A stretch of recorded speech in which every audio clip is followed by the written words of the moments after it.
We begin this morning with a big shakeup in the race for the White House. Ronna McDaniel has announced she will step down next month as chairwoman of the Republican National Committee. The news comes less than 2 weeks after former President Trump endorsed new leaders to direct the party going forward. Now, despite the change, the former president continues to dominate in his primary battle against former UN Ambassador Nikki Haley. Trump won the South Carolina Republican primary on Saturday night. The race now shifts to Michigan for the GOP primary set for tomorrow. The win in South Carolina widened Trump's lead when it comes to delegates as he looks to win the Republican nomination for a third straight time.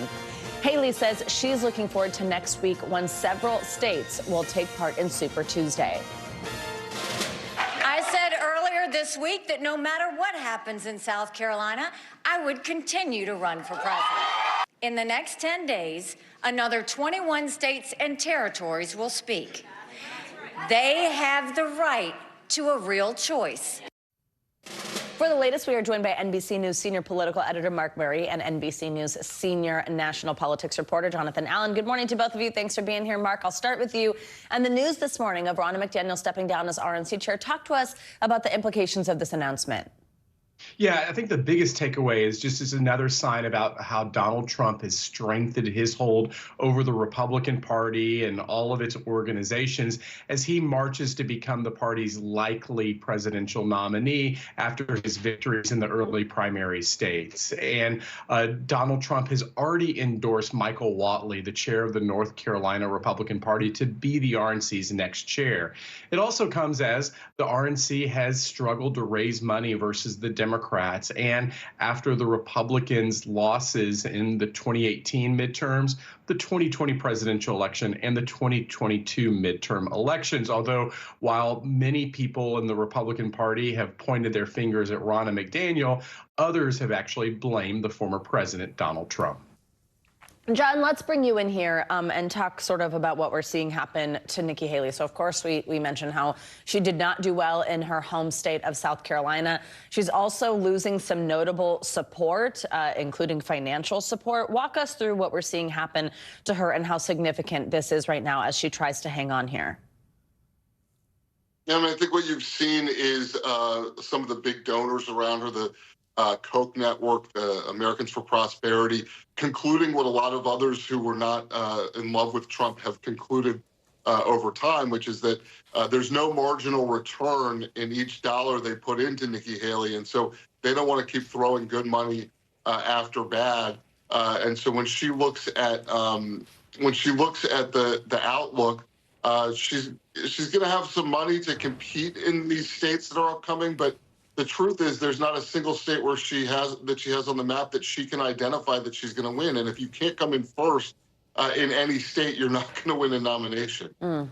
Mark, let's talk about the Democratic primary in Michigan. So it's also taking place tomorrow. And as we previously reported, Michigan Congresswoman Rashida Tlaib is urging Democrats to vote against President Biden and vote uncommitted in the primary. This was in response to the White House's handling of the war between Israel and Hamas. What should we know ahead of the Michigan vote? Walk us through what choices voters do have and what kind of an impact this is making that we're seeing from this Congresswoman.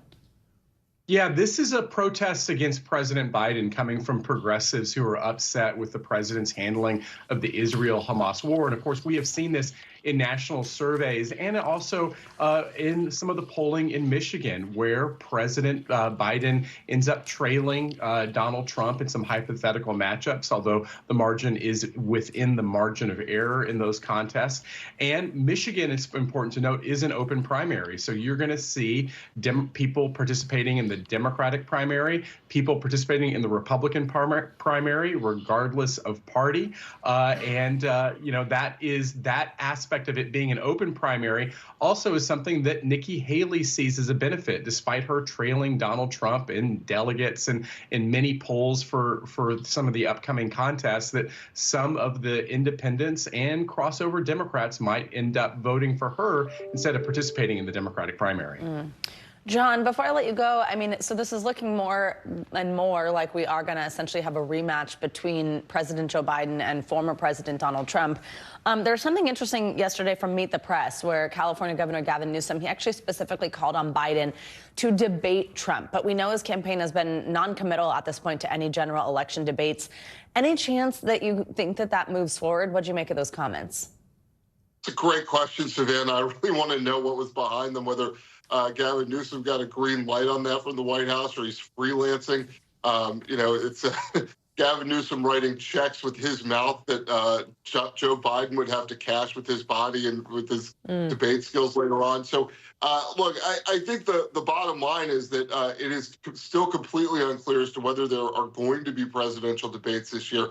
Obviously, we've seen frustration from the Trump side about the Presidential Debate Commission that has long governed those.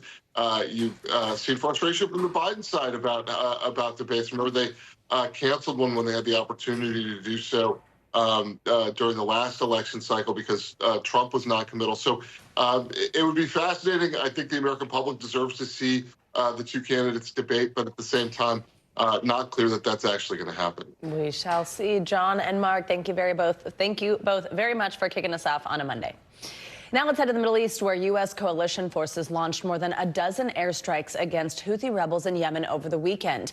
The move is just the latest effort to try and stop the Iran-backed fighters from targeting ships in the crucial shipping lanes in and around the Red Sea. For more, we are joined by NBC News foreign correspondent Megan Fitzgerald. She is in London. Megan, good morning. So what can you tell us about this weekend's strikes and the areas that were targeted? Good morning to you. What we know is that the U.S. and the U.K. launched fighter jets from the Red Sea, striking some 18 targets in Houthi-controlled areas of Yemen. So we're talking about underground facilities, weapons facilities, drones, air defense systems, things like radars, according to the U.S. And look, we are seeing these attacks because the Houthis aren't letting up. They just continue their attacks on shipping vessels in the Red Sea, despite the U.S. and U.K.'s joint efforts to stop them. We've seen a surge in Houthi attacks. Take last week, for instance, the Iran-backed militia fired a missile that set a cargo vessel on fire. And guys, I've been speaking with supply chain experts, and these attacks are having a significant impact. Experts say some 90% of merchant vessels have diverted to around the tip of Africa, creating delays in products and sending costs soaring. So the cost, of course, will then be passed on to the consumer for goods, guys.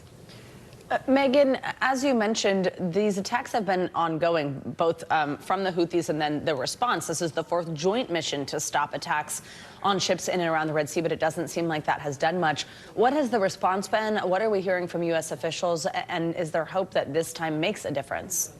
Yeah, it's a great question. And, you know, you're absolutely right. I mean, this was the fourth joint operation that we've seen since January 12th. But keep in mind, the U.S. has also been carrying out almost daily strikes to take out Houthi targets. U.S. Defense Secretary Lloyd Austin said, and in fact, I want to read this for you, the United States will not hesitate to take action as needed to defend lives and the free flow of commerce in one of the world's most critical waterways. We will continue to make clear to the Houthis that they will bear the consequences if they do not stop their illegal attacks. But, Savannah, as you mentioned, we're talking about four joint attacks with the U.S. and the U.K. since January, and so far, that has not seemed to stop the Houthis from launching counterattacks. All right, Megan Fitzgerald, thank you very much. Well, this week, Qatar is set to host mediated talks between Israel and Hamas in Cairo. An Israeli official told NBC News that there was some progress on ceasefire negotiations, but Hamas says Israeli Prime Minister Benjamin Netanyahu, quote, aborts all attempts to make progress in negotiations. NBC News foreign correspondent Raf Sanchez is in Tel Aviv with the latest. An Israeli official tells NBC News there was progress in talks over the weekend in Paris involving the CIA director, but there is still a long way to go towards a deal. Negotiations right now focused on a proposal that would pause the fighting in Gaza for several weeks, get more humanitarian aid into Palestinian civilians, and lead to the release of Israeli hostages, beginning with women. But Israel's Prime Minister Benjamin Netanyahu is saying deal or no deal, he will push ahead with an attack on the city of Rafah in southern Gaza. He says Israel's military has drawn up a plan to move more than 1 million civilians out of the city before an attack begins. But humanitarian groups are saying there is simply nowhere safe in Gaza for them to run to.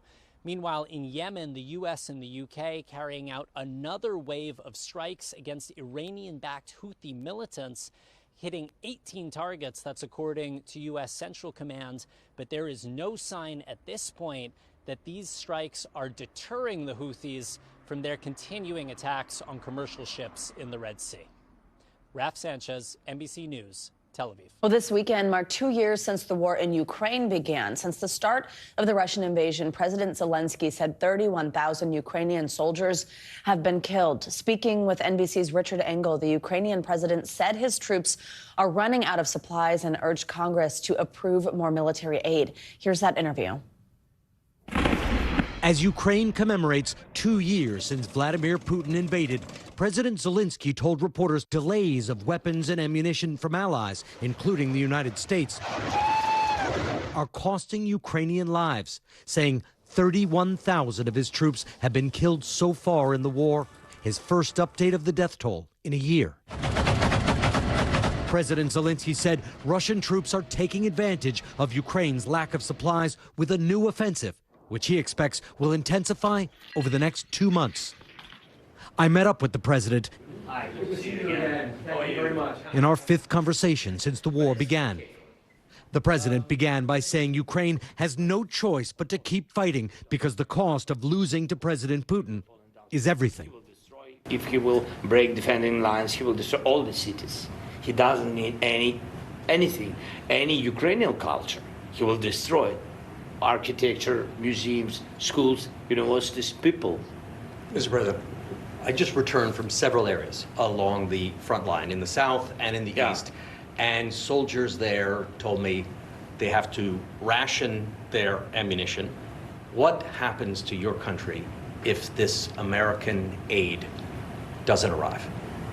We will lose a lot of people. We will lose territories. If to give us strong package in one time, our steps will be more strong on the battlefield. Do you think the United States wants Ukraine to win this war? Or do they just want you to weaken Russia and contain Russia? I hope so.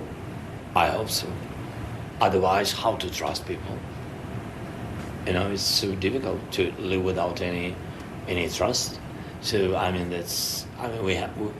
we count on our partners. You said that you believe this year is a turning point year for Ukraine because of, in part, U.S. elections. You pointed specifically to the U.S. elections. Are you talking about Donald Trump? Are you worried that Donald Trump could pull the plug? I hope he will not stop. If he will be the president, that is the decision of your people, of course. And I hope that the policy of the country will not change. I count on the American people. President Zelensky also outlined a peace plan to end the war, with Ukraine presenting its terms to Russia this spring, followed by direct talks. The Kremlin has already rejected the proposal. Richard Engel, NBC News, Kyiv. Our thanks to Richard for that report. Well, back here, it is a battle of the seasons today. The East Coast and Southern Plains are expecting above average temperatures, but the West is in for some heavy snow. Let's get a check on your morning News Now weather with Michelle Grossman, who's with us today. Hey, Michelle, good morning. Hey there, Savannah. Great to see you. Yeah, we're going to see temperatures 30, even 45 degrees above what is typical for this time of year. So very spring-like in the northern plains, the central plains, from the Midwest, the Ohio Valley, portions of the east. But the southern plains, we're going to get into the 90s in some spots. So feeling like summer in February. You mentioned that snow in the west, or the winter weather in the west. We're looking at the chance for heavy snow. We had snow all over the weekend. We're going to see that once again today into the Intermountain West. It'll be very windy, too, with winds gusting up to 60, even 70 miles per hour. So let's get into it because there's a lot going on over the next few days. First, the warmth. We're looking at February records being broken likely in many areas, possible in 25 states. Wherever you see these red dots, That's where we're anticipating some record-breaking temperatures over the next several days. That includes over 100 records. So we're going to continue to watch that not only today, but tomorrow, also Wednesday. And then we're also looking at the chance for temperatures soaring well above what is average for this time of year. So take a look at some of these numbers. Dallas today, 93 degrees. That is the expected high. In February, 90 degrees is the record there. Temperatures into the 80s in El Paso, also Amarillo. We're looking at 70s in Kansas City, pretty close to the 80-degree mark there. And pretty close to 70 degrees in Chicago. 69 is the forecasted high. The record there is 64, Minneapolis 64, and Bismarck looking at a chance of getting to the low 60s. We're going to keep the warmth in place in some spots tomorrow. And then we have a huge dip as we go towards Wednesday, even a 40-degree tumble as we go into Wednesday. But first, on Tuesday, we're looking at temperatures into the 90s in San Angelo. The record there is 92. 80s in Pine Bluff, Baton Rouge, Oklahoma City. 70s, near 80 degrees on Tuesday in Nashville. The record there is 78 degrees. I think we will make it to 78. And 60s in Detroit, also in Syracuse. But look at this tumble as we go towards Wednesday. This is a cold front that's going to bring the chance for severe storms tomorrow. And it's going to really clear out the warm air. So we're looking at a big difference as we get towards Thursday. But still Wednesday, we are warm in D.C., 70 degrees, a 20-degree difference on Thursday, 50 degrees, 76 in Raleigh on Wednesday, just 58 on Thursday. So you get the idea. We'll see these temperatures go up, but they're going to tumble pretty quickly as we go over the next several days. Out west, we are looking at some really heavy snow from the Cascades to the Rockies.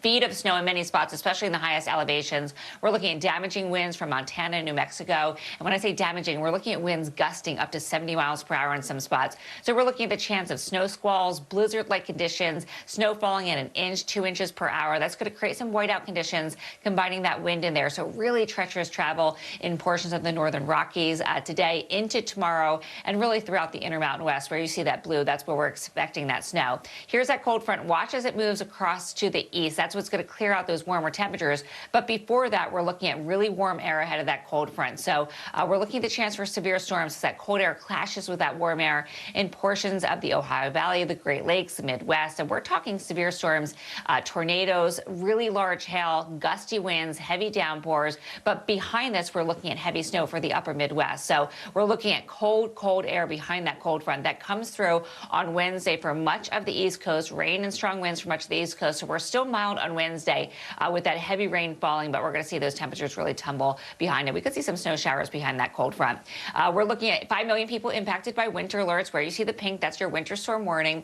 Winter storm advisories are near white. So again, feet of snow in many spots. Fargo, you are under a winter storm watch. Winds will be very, very gusty. It's going to be for really tricky travels we had throughout the Intermountain West, portions of New Mexico as well. 8 million people impacted. We have high wind warnings. That is in the purple there, and there's that severe threat. I do want to give a heads up, Savannah, with this, because this is late tomorrow into Wednesday, and we could see some pretty gusty storms. 25 million people at risk for severe weather Tuesday into Wednesday. Back to you. All right, Michelle, thank you so much.